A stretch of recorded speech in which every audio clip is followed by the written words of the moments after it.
Good morning, Shelby County High School, and welcome to Channel 11 Old School News. My name is John Rubel, here with my co-anchor Graylin Burke. Welcome, students. This week we've turned our studio pink in honor of Breast Cancer Awareness Month. Crime Stoppers is once again asking for our help in solving a local crime. Near the date of August 2nd, thieves entered a new home under construction on Beamtree Drive. Most of the electrical wiring was stolen, and police say that the electrical cable was probably stolen to be sold as scrap copper. The damage and theft to the home is estimated to cost about $5,000 to replace the stolen cable and to completely rewire the house.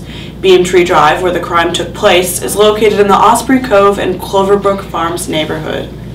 If you know anything about this crime, we encourage you to contact Crime Stoppers. Crimes are usually solved with seemingly insignificant details.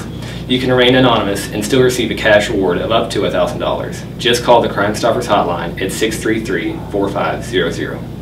On Wednesday, many students wore purple, commemorating the 8 teenagers across the country who have taken their lives in the past few months after being bullied by their classmates.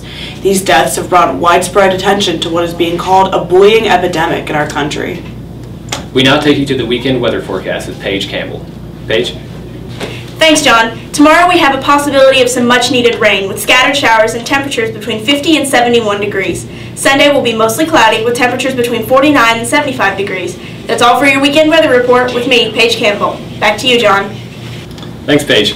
Our Rocket football team has an away match tonight at Southern High School. With more on sports, here's Derek Hyman. Thanks, John. Our girls golf team placed 7th at their state competition. Also over fall break, our volleyball team placed 2nd in the district competition. They compete at regionals this week. We're kicking off the winter sports with both girls and boys basketball tryouts this week.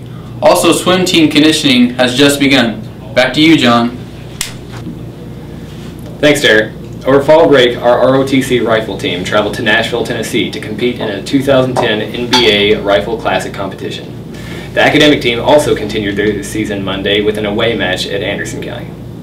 We are pleased to announce that your student school board representative this year is senior Quentin Cottrell. We take you now to Abby Aldridge, interviewing Quentin.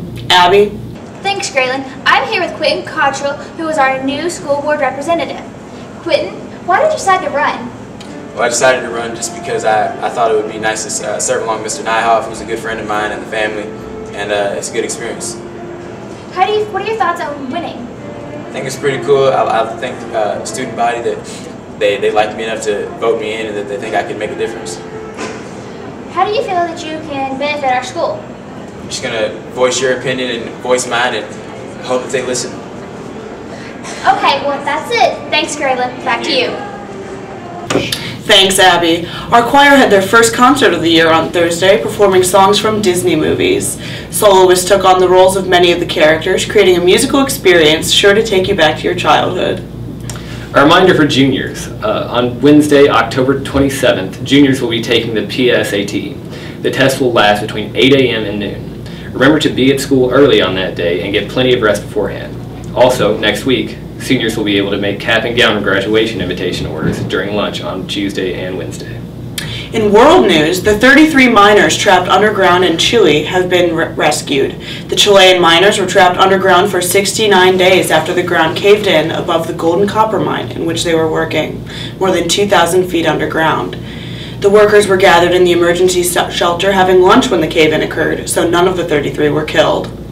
The leader of the group, Louis Ursula, was the last to be rescued by the Phoenix rescue capsule.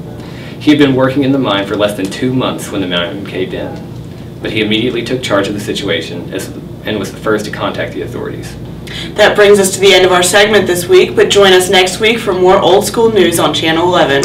Have a good weekend, Rockets. I'm Graylin Burke. And I'm John Rubel. Signing off.